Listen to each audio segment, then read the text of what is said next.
hapon, Luzon, Visayas at Mindanao. Ito naman po ang inyong lingkod, si Mr. Sam Carbausa ng Kaagapay ECTV. So sa mga kababayan natin dyan sa labas ng bansa, itong mga OFWs, itong aking mga subscribers, kamusta naman po kayo dyan? Maging aking mga kaibigan dito sa Pilipinas, Luzon, Visayas at Mindanao, magandang hapon po sa inyong lahat.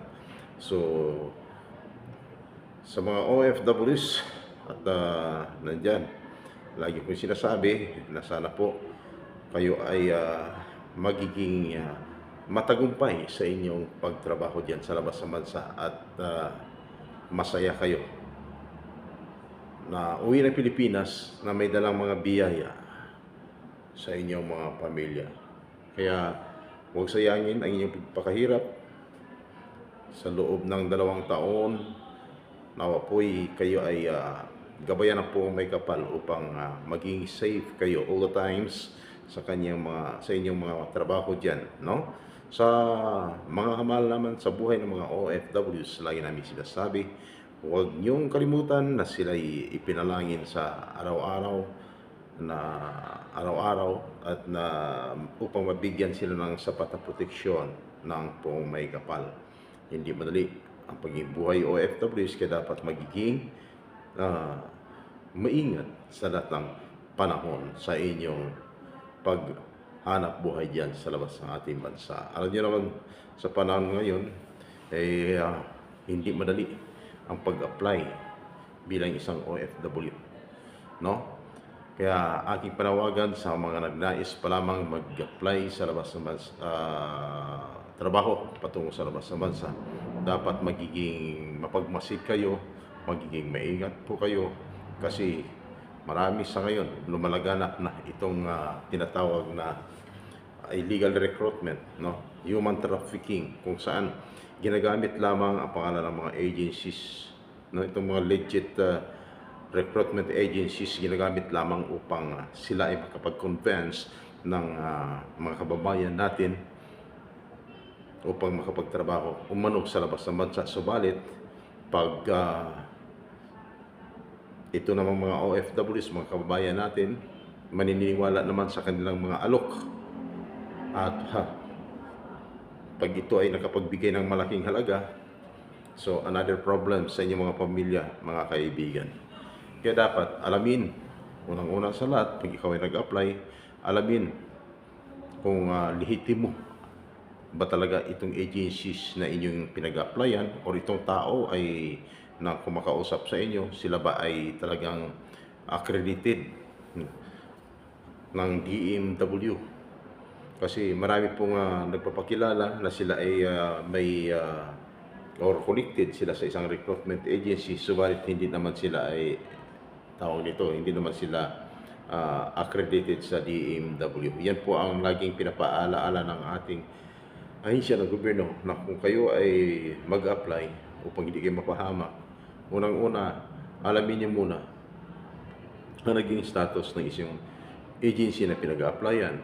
Kung nakita niyo naman okay naman, so why not na hindi kayo magpapatuloy sa pag-apply, but be careful lamang mga kaibigan, kasi marami diyan, tulad ng sinabi ko kanina, dala lamang ang pangalan ng agency, but they are not already connected that recruitment agency, no? So muna alamin kung sila ay rehistrado, connected sila sa POE at saka recruitment agency, no? At alamin ang kanilang naging background. Dapat magmasid kayo, mabusisi kayo kung itong tao na to na kausap namin, wala ba itong may mga bad record, no? Sa NBI, sa pulis, no? O sa inyong mga barangay. Kasi ang iba dyan, nagpapakilala lang kapitbahay mo, kabarangay mo, pero may mga bad record naman pala sa labas, no? So kailan mo lang nakilala, kaya dapat maging maingat kayo mga kaagapay, no? At alamin nyo kung hinire kayo, alamin nyo kung talagang may tinatawag na job order na nanggaling sa labas ng bansa sa Philippine Consulate, at ito ay aprobado ng o DMW. Sa yung DMW na mga kagapay, no, hindi na POA. Then, alamin kung yung mga job orders na yan, hanggang kailan may expired, baka mamaya, lumang mga job orders yan, ilang taon na nakalipas, nakita mo lang, pero yung pizza, hindi mo alam, expired na pala, so magiging mapagmasid, dubli ingat mga kagapay. Then alamin nyo kung anong agency, sino ang may hawak ng job order niyan, kasi napakahirap. Maraming nagsasabi na may job orders, pero no, wala na pala, delikado po kayo dyan.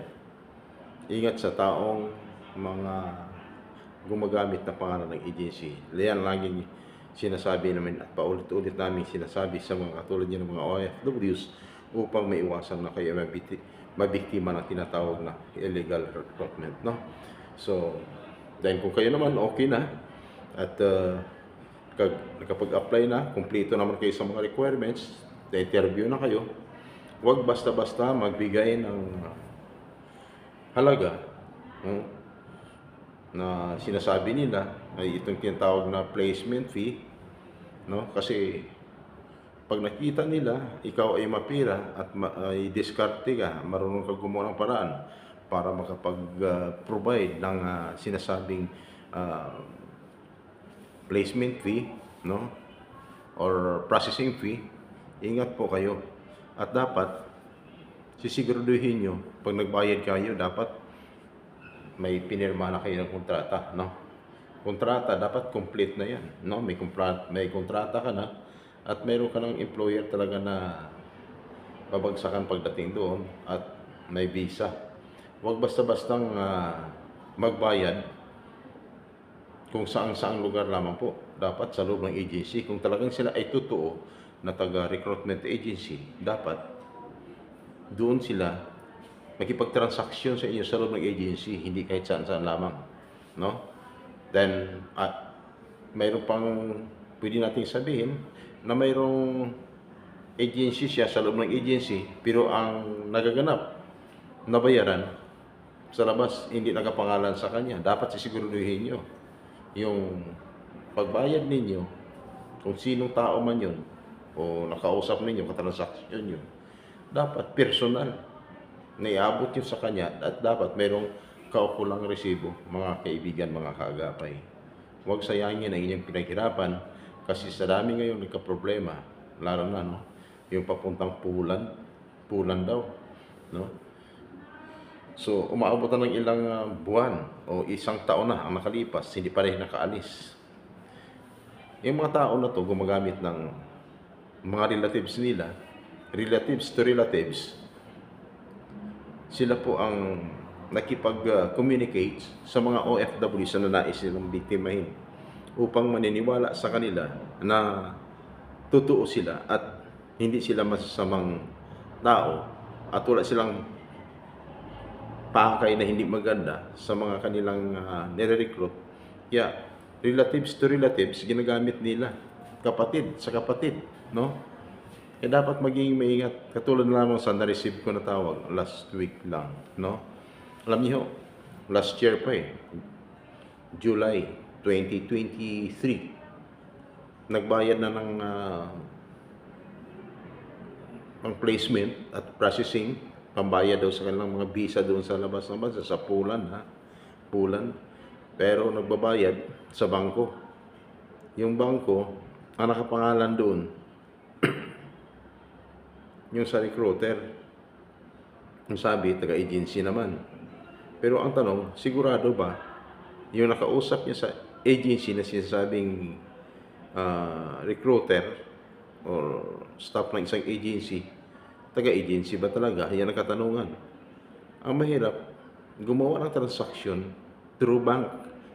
So, hindi personal. Ibig sabihin, umiiwas na iabot sa kanya yung pera para walang makitang evidence na talagang siya ay tumatanggap ng pera. Kaya ito sa sobrang tuwa naman ng OFW kasi nga pinangakuan na ilang buwan lamang makaalis. Ayan, nagbayad sa Bangko de Oro. Ang Bangko de Oro pa ang ginagamit na sa kanilang transaksyon. Nakapangalan sa kanya. So ngayon nung nakapagbigay na ng mahigit or humigit kumulang 120,000, so itong suspect, ang tinatawag na, pwede na natin tawag ni suspect, no? Or subject, no?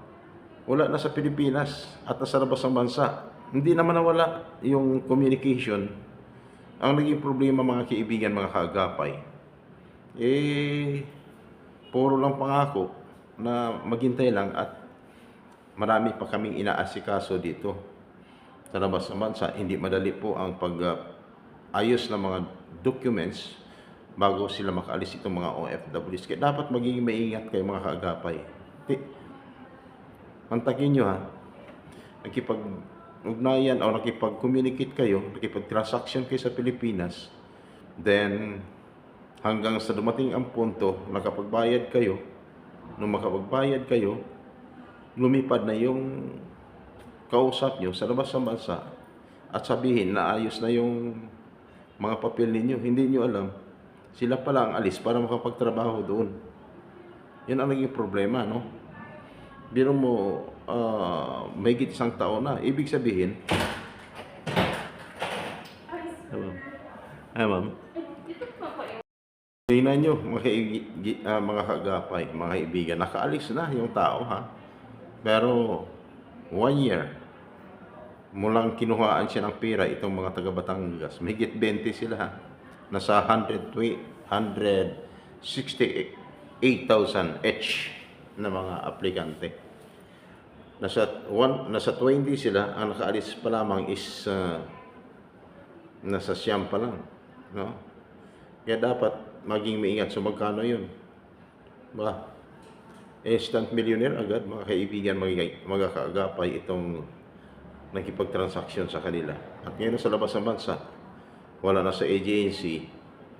Kaya medyo mahirap. Pero kaya sa ating mga kababayan, huwag kayo mawala ng pag-asa. Tuloy-tuloy tayo na nakamonitor sa mga taong gumagawa ng kalokohan, katarantaduhan sa inyo.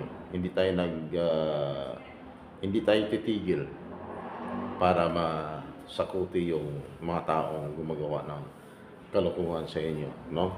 So, huwag kayong mag-alala. Trabaho na namin yan mula noon. No? Mahigit sa 2 dekada na kami na nagtatrabaho. Kaya, sana po, kung ikaw nakikinig o nakamonitor sa aking video, ikaw na kumuha, ibalik mo na lang, ate, no? Ibalik mo na lang, ate, yung pera ng tao habang hindi pa dumating ang punto na ikaw ay makakalabuso na sa NBI, no? Kasi hindi maganda yung ginawa mo. Although na sabihin natin, isa lang nakarating na reklamo sa amin, pero marami sila. Marami sila ang naging biktima ninyo. Kung kaya nyo naman bayaran agad yung siyam or 10 na nakuha nyo ng tag 168,000, balik nyo ang pera, padala nyo sa kanila, individual, wala namang problema. O tuloy ka magtrabaho diyan sa labas ng bansa. At least kumikita ka na dahil sa ilang pera na natanggap mo, nakuha mo, nakarating ka sa labas ng bansa. Kaya hindi ka man uwi ng Pilipinas, no? Tuloy-tuloy ka magtatrabaho. At least naibalik mo yung pera ng mga tao kinuha mo. Kasi kawawa, utang pa ang pera ng mga kababayan natin, no? Naniniwala sa kanila, kaya sila pinautang dahil sila ay makapagtrabaho sa labas ng bansa sa pamamagitan nyo. Ngayon, anong nangyari? Biktima nyo pala itong mga kababayan natin. So, maawa naman po kayo dapat, no? Makonsensya kayo. So, kung hindi man sadya, yung pakay nyo lang is makaalis at talagang may gagawin pa kayo dyan sa labas ng bansa para ayusin ang kanilang mga kaukulang dokumento para siya ay makaalis na rin, makapunta din sa Poland. So, ibigay nyo lang ang kanilang pera at para kayo magkikita-kita dyan later on. At dahil sa tulong nyo na rin, no? Dahil sa tulong nyo na rin, pag-ayos ng mga documents nila, at least mapapatunay na talagang hindi nyo, wala kayong pakay na biktimahin or bigyan ng problema ang mga kababayan natin. Kaya maraming salamat sa mga OFWs be careful, no? Sa lahat ng panahon, maging aware kayo, mapagmasid. Lahat ng mga plano o hakbang na inyong gawin dapat naayon sa batas upang kayo ay hindi mapapahamak. Kayo ay laging ligtas. Maraming salamat mga kaagapay.